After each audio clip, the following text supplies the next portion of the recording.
பூனையெல்லாம் கடிச்சு தின்னுட்டு போயிட்டவ குழம்பு வச்சு சாப்பிட்றவ பூனை கறி தின்னா கிட்னிக்கு நல்லதான். கிட்னியில் கல் வராதான், பித்தப்பையிலையும் கல் வராதான்.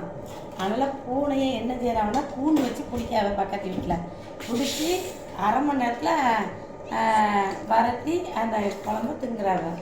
சரி நம்மளுக்கும் சாப்பிடலன்னா நம்மளுக்கு நம்ம பூனையை வளர்த்து நம்ம தான் அடுத்த வீட்டு பூனையை தான் நம்மளும் பிடிக்கணும் போல.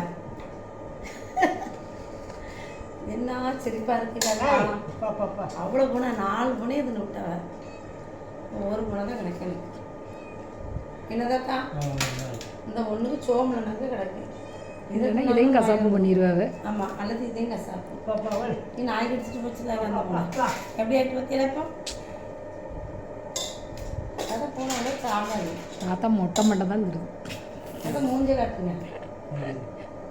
காட்டிட்டாங்க. அந்த ஒரு இடம் படித்திருக்கேன், என்னமோ இல்லை.